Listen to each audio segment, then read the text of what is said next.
What becomes irrelevant? After 70, 7 considerations. Imagine if those nagging worries that have clung to you through life simply melted away after you turn 70. As the years advance, our priorities undergo a transformation, not because we surrender, but because we finally grasp what truly deserves our dedication, energy, and tranquility. There's a certain serene wisdom that accompanies growing older, a wisdom not gleaned from books or guidance, but from experiencing enough life to discern what holds genuine significance and what never did. In this exploration, we'll delve into 7 aspects that tend to lose their importance beyond the age of 70. These aren't merely abstract notions. They're profound truths, born from lived experiences, supported by psychological understanding, and echoed by older adults across generations. If you've ever felt compelled to conform, persist, or pursue endeavors that no longer resonate with your heart, this is for you. Each of these 7 elements has likely been a source of anxiety at some point, but they no longer need to be, not because you're too old to care, but because you've earned the right to release them. And this liberation isn't apathy, it's lucidity. Recognizing what no longer merits your concern frees you to embrace what truly matters: well-being, purpose, human connection, and inner peace. Therefore, if you've ever pondered when life begins to feel lighter, not because the burdens vanish, but because you learn to bear them differently, journey with us. These 7 insights may not only affirm what your inner self has been telling you, but also empower you to navigate the remainder of your life with greater poise, assurance, and considerably less unnecessary weight. Let us commence. First, the perceptions of others. There was a chapter in your story where the thoughts of others held substantial sway, influencing your attire, your profession, your vehicle, and even your child-rearing methods. External judgments could feel like a benchmark of your worth. However, past the age of 70, something within shifts. You begin to perceive those opinions for what they are: transient, fickle, and frequently rooted in the insecurities of others, rather than your own truth. You come to understand that shaping your life to appease others yields no serenity. It merely postpones your own. Eleanor, a woman of 74, used to hesitate before engaging in anything that felt too unconventional. She fretted about neighbors commenting on her garden, or family members critiquing her decision to rekindle her passion for painting. Yet one day, she caught herself questioning, why should it matter what anyone thinks? This question resonated with her, and the more she lived by it, the more freedom she experienced. She now embraces vibrant colors, cultivates her preferred plants, and proudly displays her artwork, even if it's a tad imperfect. And guess what? Her smile is more frequent now than it was in her 50s. Relinquishing the need for approval doesn't equate to becoming indifferent or discourteous. It signifies honoring your own voice above the clamor. It means acknowledging that opinions will exist regardless of your actions, and they'll often fade just as swiftly. What endures is your own perception of your choices. As you lay your head down at night, after 70 years of life, you've lived enough to know that pleasing everyone is unattainable, and striving to do so is a recipe for discontent. This isn't about isolation. It's about emancipation. You become more discerning about whose voices you permit into your life, and that's a positive thing. The opinions that hold the most significance are those of people who cherish you, not those who barely know you. And even then, you retain every right to make decisions that serve your well-being, your happiness, and your inner peace, irrespective of others' perspectives. There's a quiet strength in entering a room without pondering what anyone thinks of you. It's not arrogance, it's wisdom. It's the kind of self-assurance that only time can instill. And once you experience it, there's no turning back. Because nothing feels as liberating as knowing you're finally living life on your own terms, without apology and without seeking permission. Second, the compulsion to chase trends. There's a certain undercurrent in our culture, a subtle suggestion that you should always remain contemporary, sharp, and engaged, whether it's in fashion, technology, or the latest lifestyle craze. There's an unspoken expectation to keep up or risk being labeled as outdated. But after 70, that pressure begins to dissipate.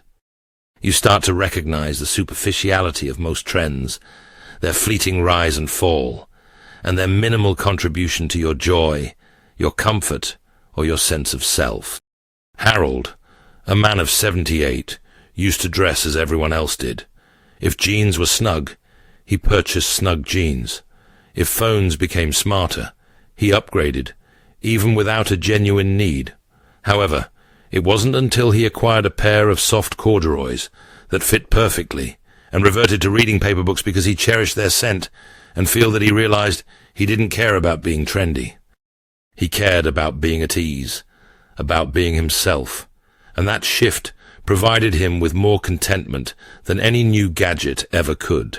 Trends are designed to create a sense of lacking. They promote urgency, the illusion that if you don't act immediately, you'll be left behind. Yet once you cross a certain threshold in life, you realize that the only thing worth pursuing is what genuinely serves you. If a style enhances your appearance, embrace it. If a new tool simplifies your life, use it. However, never feel obligated to change simply because someone else proclaims it's the next big thing. There's dignity in choosing timelessness over trendiness. There's strength in honoring your own rhythm. At this juncture, you've witnessed enough styles complete a full circle to know that what's fashionable today was passé yesterday and may resurface again next year. That's not a game you need to engage in anymore. You've already triumphed in the one that truly matters. Knowing who you are and what makes you feel comfortable in your own skin. So, wear the shoes that support your feet. Listen to the music that soothes your soul and adorn your space with what brings you tranquility, not what's popular. Because true confidence isn't about being on trend. It's about being unapologetically at home in your life. Third, harboring regrets about the past. We all carry a few moments we wish we could revise. A lost opportunity, a harsh word spoken, a decision we might have approached differently. Regret is one of those quiet companions that tends to shadow us throughout the years. However, after 70, something softens. You begin to view your past not as a catalogue of missteps, but as a roadmap that led you precisely where you needed to be. And the more you contemplate, the more you realize that everything you've experienced, both the joy and the sorrow, has shaped your depth, your strength, and your wisdom. Walter, an 81-year-old man, spent years revisiting a decision he made in his early 40s. He declined a job that would have offered a higher salary because it entailed relocating, and for decades he wondered if that was the wrong choice. However, now, seated in the same home where he raised his children and watched his grandchildren grow, he grasps something profound. That decision, though uncertain at the time, provided him with stability, presence, and a life filled with relationships that still hold significance. In retrospect, what once felt like a regret now feels like a blessing in disguise. Regret loses its power when met with compassion. At 70 and beyond, you've earned the right to cease judging your younger self. That version of you was doing the best they could with the knowledge, resources, and emotional capacity they possessed at the time. And just as you wouldn't reprimand a child for not understanding algebra, you can learn to refrain from scolding your past self for the things you didn't know then. There's liberation in saying, "That happened, I learned from it, and I'm still here." It doesn't mean you forget. It means you integrate. You take the lesson, the growth, the scar, and you allow it to inform your choices now, not punish you. Because the truth is, regret can only reside in the past, and your life continues to unfold in the present. Each morning you awaken is another page that remains unwritten. Instead of pondering what could have been, you begin to focus on what still can be. And that shift from regret to resolve is one of the greatest gifts that age bestows upon us. You no longer carry the past as a burden. You carry it like a lantern, illuminating your path with hard-earned clarity. Fourth, engaging in self-comparison. At some point in life, we all measure ourselves against someone else. It might start in school. Who has better grades, more stylish clothes, more friends, and it often follows us through adulthood. Who owns the larger house, the longer marriage, the more successful children? But after 70, the urge to compare begins to wane. You start to recognize that every individual walks a path filled with hidden struggles and quiet triumphs, and that no two lives are ever truly alike, not in their journey, their timing, or their meaning. Lois, a 75-year-old woman, used to scroll through social media and feel inadequate. Pictures of old friends on vacations, celebrating anniversaries, and holding grandchildren all made her feel as though she had missed out on something. But then, one afternoon, she strolled through her garden and realized she was comparing highlight reels to her own tranquil, meaningful life. She possessed health, freedom, and a few dear friends she could call at any time. That moment transformed how she viewed her story, not as deficient, but as uniquely hers. Comparison is a thief. It doesn't just rob you of your joy, it steals your focus. When you're preoccupied with looking sideways, you forget to look inward and forward. And while someone else's life may appear brighter or easier from the outside, you never truly know what they're carrying. The truth is, no one navigates life without hardship, loss, or regret. Not even those who seem to have it all together. After 70, you begin to realize that success isn't about reaching the same milestones as everyone else. It's about inner peace. It's about the relationships that nurture you, the passions that continue to ignite you, and the quiet moments that remind you of how far you've come. You've lived through enough seasons to know that comparison is almost always based on incomplete information, and that the most potent measure is not how your life appears, but how it feels. So let others live their stories while you continue writing your own. Let their victories inspire you without diminishing your own journey. You don't need to match anyone. You simply need to be true to who you are, where you are, and what matters most to you. Fifth, overexerting your body. In earlier years, many of us believed we had something to prove regarding our strength, stamina, or simply our ability to keep up. Whether it involved lifting heavy objects without assistance, working through pain, or feigning a lack of fatigue, we often disregarded our body's quiet requests for rest in the name of pride or productivity. However, once you reach 70, a new kind of wisdom takes root, one that conveys that slowing down isn't weakness, it's wisdom.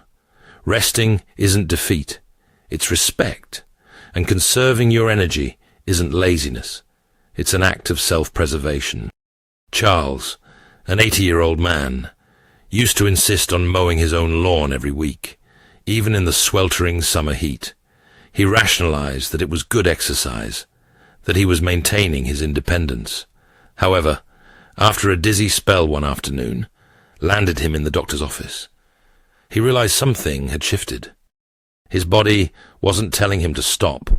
It was asking him to listen. So he hired a local teenager to help, and now he still enjoys being outdoors, but from a chair in the shade, sipping iced tea and discussing baseball while the lawn is trimmed. He didn't lose anything by stepping back. He gained peace. At this stage in life, your worth isn't linked to how much you can carry, how far you can walk without resting, or how quickly you recover from strain. You've spent a lifetime utilizing your body to care for others, to build a home, to earn a living. Now, your body deserves your care in return, and that means heeding the whispers before they become shouts. It means honoring your limitations without shame. When you cease pushing for the sake of appearances, you create space for healing. You begin to notice the subtle cues your body provides you, and you respond with kindness rather than judgment.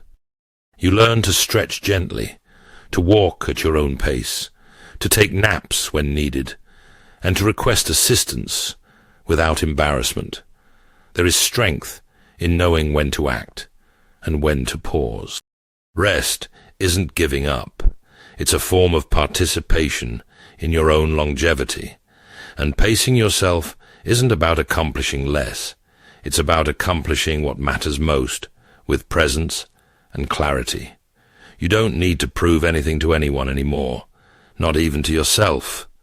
You've already done more than enough, and now you have the right to move through life with ease, grace, and a full heart. Sixth, clinging to resentment.